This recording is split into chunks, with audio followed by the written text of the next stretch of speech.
जब भी मैं काम पे आती थी तो मैं मोस्ट ऑफ द टाइम यहाँ आके बैठ जाती थी अपना लैपटॉप लेके, और या बच्चों से बातचीत भी करना है तो किसी 2 बच्चों से अलग बात करना है, किसी स्टाफ से कुछ डिस्कस करना है तो हम यहाँ पेड़ों के नीचे आके बैठ जाते थे और हम बात करते थे। I don't treat him like my trees और ये it's like my family, like my बच्चा कह लो या मेरे बड़े कह लो, बड़े बूढ़े हैं मेरे बच्चे हैं, ये सब हैं। तो वो एक कनेक्शन बहुत स्ट्रांग था मेरा इनके साथ में, तो इसलिए मैंने सोचा घर भी क्यों ना इन्हीं के बीच में फिर बनाया जाए।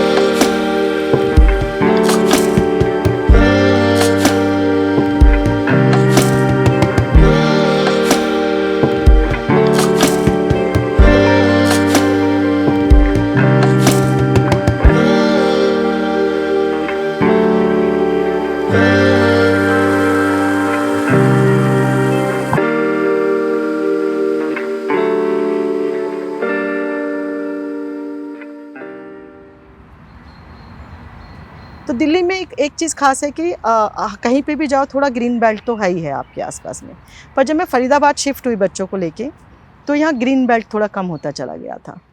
जंगलों से, जंगल की तरह जो आपके घने पेड़, बड़े पेड़ होते हैं वो कम है यहाँ पे, तो वो एक कमी महसूस हो रही थी उस चीज़ की बहुत ज़्यादा। मेरी जो वर्क एरिया वहाँ की भी जब ज़मीन हमने ली थी तो वहाँ पे भी एक सिंगल ट्री भी नहीं था, तो प्लांटेड ऑल द ट्रीज, तो अभी वो तो पूरा एक ग्रीन एरिया है, पूरा बेल्ट है, और उसके साथ ये भी बनने लग गया। See I bought this land in 2006 और 7, so once I start doing farming और यहाँ पे प्लांटेशन वगैरह करने लग गई, तो और उसके अलावा बहुत मैंने और जगहों पे जाके, खासतौर से पहाड़ों में जाके बहुत सर्च किया था अपना रहने का, बट वहाँ पे भी वही सेम, सिटी बढ़ रही है और लोग कम होते जा रहे हैं, इन्वायरमेंटल इम्पैक्ट वहाँ भी बहुत बढ़ता जा रहा है, तो ऐसे कि why not live to close to my work space. मेरा वर्क स्पेस पास में ही है, बिल्कुल next door. Simple and slow life करने के लिए मुझे अपने वर्क प्लेस के साथ रहना ना, then I decided to build the house here. शुरू में पॉसिबल बिल्कुल नहीं लग रहा था, क्योंकि इस एरिया में वैसे आर्किटेक्ट या वैसे लोग नहीं थे डिज़ाइन करने वाले इस घर को। दूसरी यहाँ पे और बहुत समस्याएं थी, लाइक टर्माइट की बहुत प्रॉब्लम है यहाँ पे, और ड्राई लैंड बहुत है, तो और ज़्यादातर लोग इंकरेज करते थे कि मड हाउस बना लोगी, बहुत मेंटेनेंस का खर्चा होगा, बार बार रिपेयरिंग मांगेगा, तुमको बार बार उसमें करना पड़ेगा, मेंटेनेंस में लॉन्ग लास्टिंग नहीं है वो सब चीज़। तो उसमें फिर मैं और पढ़ती गई, और ऐसे बहुत सारे वीडियोज़ या लोगों से मिली जिन लोगों ने ऐसे घर में बना के रह रहे हैं। देन आई मेट अमोल, ये दीदी फाउंडेशन के साथ जुड़े हुए, दीदी आर्किटेक्ट के साथ में जुड़े हुए थे। हम लोग मेट्रो पे मिले, ऐसे ही यंग चैप पता नहीं कर पाएगा काम की नहीं कर पाएगा जो मैं चाहती हूँ, बट देन वी एक दिन लगा हमको अपने एक दूसरे को समझने में, and they say no, he is the right person for me, he will do it. हमारा घर बनने से पहले वहाँ वीणा जी का खेत था। खेत के आखिरी छोर पर जमीन का एक छोटा सा टुकड़ा था जो बंजर था। वहाँ खेती नहीं की जाती थी। उन्हें अपने बागीचे से बहुत प्यार है। घर तो बस बागीचे में रहने का जरिया था। मेरा मानना है कि मिट्टी बहुत उपयोगी सामग्री है। इसका उपयोग अलग अलग भौगोलिक क्षेत्रों में उसकी गुणवत्ता के हिसाब से होता है। फरीदाबाद में घर के अंदर आने वाली थोड़ी सी हवा भी अच्छी लगती है। यही कारण है कि हमने घर को प्लस आकार में बनाया, ताकि हर स्थान कम से कम 2 से 3 दिशाओं में खुला हो। नमी को रेगुलेट करने के गुण के कारण मिट्टी की दीवारें सांस ले सकती हैं। हमने एडोब निर्माण पद्धति का उपयोग किया, जिसमें मिट्टी की ईंटों को धूप में सुखाया जाता है, इन्हें आग में नहीं पकाया जाता। घर की बुनियाद पत्थर की बनाई गई और खोदने से निकाली गई मिट्टी को फिर से ट्रेंच में भर दिया गया।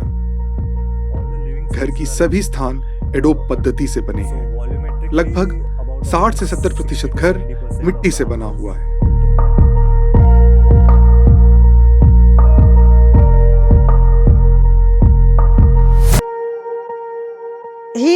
लाइक शुरू में जो था कि मैं अपने सारे की मेरी नीड्स क्या हैं घर के साथ में, मैं घर को कैसे देखती हूँ, कि जिस घर में मैं रहना चाहती हूँ वो घर कैसा होना चाहिए, तो उसने मुझसे वो जानकारी सबसे ज़्यादा ली। सो लाइक मेरे लिए बड़ा घर होना ज़रूरी नहीं है, क्योंकि हम ज़्यादा स्पेस सारा दिन तो अपने या तो वर्क स्पेस पे होते हैं या काम वाम पे कहीं होते हैं, तो इतना यूज़ नहीं करते हैं। बट तो यहाँ पे मुझे आउटडोर सिटिंग का एरिया ज़्यादा चाहिए था। ये एक उसको था कि भाई बाहर बैठे हैं, कोई फ़र्क नहीं है, घर बड़ा मत बनाओ, छोटा बनाओ, कॉस्ट भी कवर होगा, बट ग्रीन बेल्ट हमारी ग्रीन जगह ज़्यादा होनी चाहिए। आप जैसे देख रहे हैं कि यहाँ पे जो हमने बाहर की जो पूरी दीवारें हैं ये हम लोगों ने पूरी मड से बनाई हुई है। इवन जो इसमें ब्रिक यूज हुई है वो भी रॉ मड है, उसको फायर ब्रिक नहीं है वो। और स्पेशल हमने सांचे बनाए थे, ये देखो यहाँ लगे हुए हैं, इसमें हमने अपनी ब्रिक्स बनाई थी और ये अब हमने दीवार में ही लगा दिया है। और ये हमारा basically north face open area है जो मोस्टली समर के समय में बहुत यूज़ होता है ये हमारा एरिया। और ये किचन एरिया हमारा खुला, तो यहाँ पे भी सारा किचन एरिया भी हमने और लिविंग एरिया भी पूरा मड का रखा है। और यहाँ आप देखेंगे यहाँ पे हम लोगों ने थोड़ी ब्रिक, फायर ब्रिक जो होती है और सीमेंट को यूज़ किया है ताकि टॉयलेट और यहाँ पे जहाँ ज़्यादा फंक्शनिंग है वहाँ पे ज़्यादा मेंटेनेंस का हमारे को प्रॉब्लम ना आए। एंड ये बेडरूम है, नॉर्थ एंड साउथ दोनों तरफ विंडो है ताकि वेंटिलेशन बहुत अच्छे से हो सके। एंड देन साउथ की तरफ विंडो जो होने से पूरा लाइट बहुत अच्छी आती है, तो घर में कभी भी दिन के समय हमें लाइट की बिल्कुल ज़रूरत नहीं पड़ती है। ये स्टडी है और ये नॉर्थ फेसिंग है तो गर्मी में भी धूप नहीं अंदर आती है, तो पूरा हवा काफ़ी अच्छी, वेंटिलेशन यहाँ से बहुत अच्छा होता है, हवा बहुत अच्छी आती है।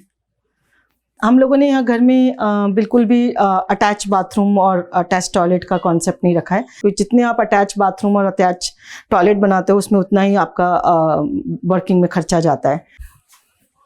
सो यहाँ पे ओपन बाथरूम रखा है हमने इसलिए कि जो भी हमारा सारा वाटर है वो अंडरग्राउंड जाता है और जो एक्स्ट्रा वाटर है वो हमारी बनाना ट्रीज कंज्यूम कर लेते हैं, क्योंकि बनाना ट्रीज की खासियत ये है कि उनको बहुत सारा पानी चाहिए होता है पनपने के लिए और खूब सारे यहाँ से हमको केले मिलते रहते हैं।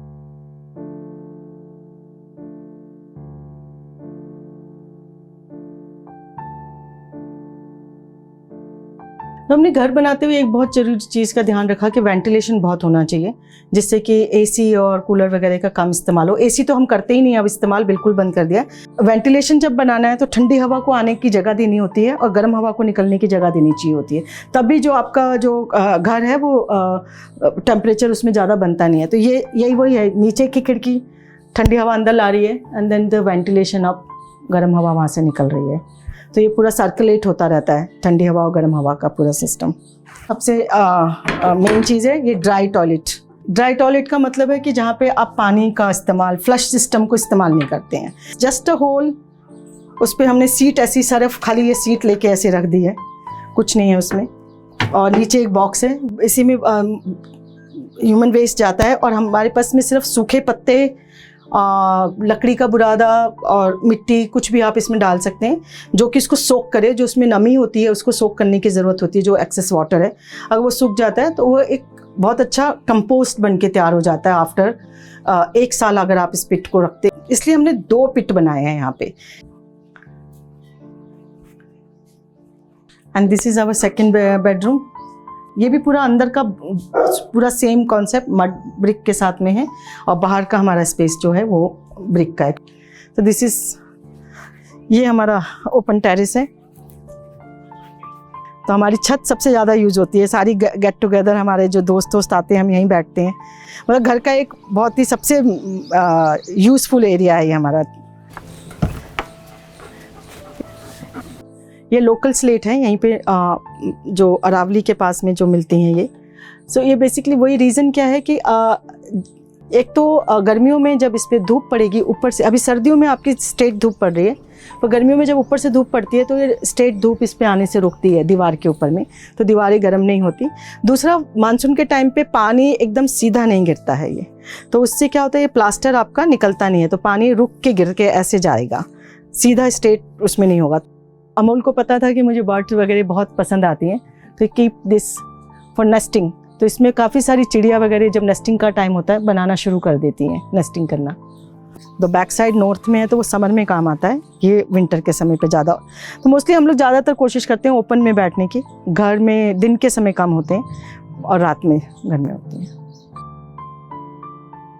जो ये घर हमने बनाना शुरू किया था तो हम लोग लो बजट भी रख रहे थे, और अगर ऐसे ही घर जो नॉर्मल आर्किटेक्ट बनाते हैं या जो बिल्डर्स बनाते हैं, आई थिंक डबल से भी ज़्यादा कॉस्ट पड़ जाती है वो। अगर ये मुझे समझिए 15 लाख का पड़ा है तो वो मुझे कम से कम 30 लाख से 35 लाख का पड़ता है।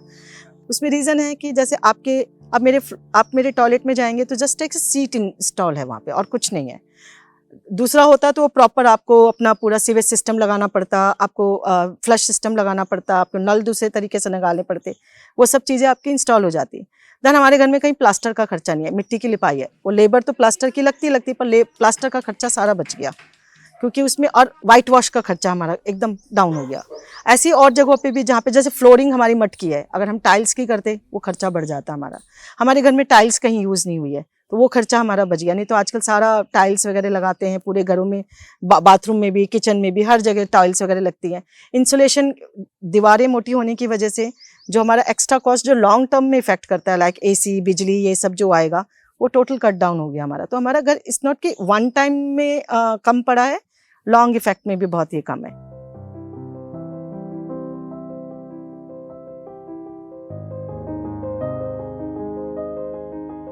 You can see, ये मेरा पहला डॉग था, Chandu and then Billu. So my children from जो करमबाग में है बच्चे, उन्होंने बना के मुझे दिया था जब इनकी डेथ हो गई थी दोनों की। तो दे आर हियर विद मी।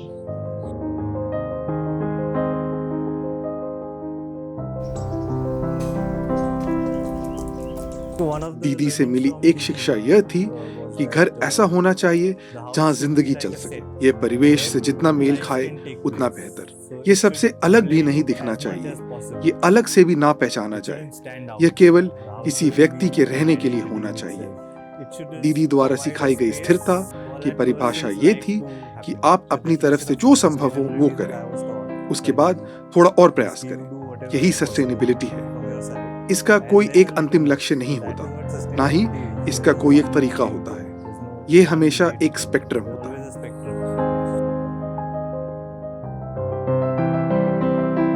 तो फर्स्ट ये कि हम लोग नवंबर में शिफ्ट हुए थे, तब हमारा बेडरूम और विंडोज बन रही थी, तो मैं ऊपर वाले बेड पे लेटी हुई थी and the whole night the sun, वो मून लाइट उस पे बेड पे आती रही। So that was really wonderful. And then I wake up like मैं जल्दी उठ जाती हूँ, पर उस दिन और ज़्यादा जल्दी उठ गई थी। तो वो जो अचानक चिड़ियाँ आने लग गई और सब एक पूरा एक अपने आप में एक पूरा जैसे एक सिटी लाइफ चलती है, तो एक ये नेचुरल लाइफ जो यहाँ पे आसपास चल रही थी, जो रोज़मर्रा की ज़िंदगी में होता है, उसको ऑब्जर्व करने में लग रहा था यार it's like a really good decision I made in my life.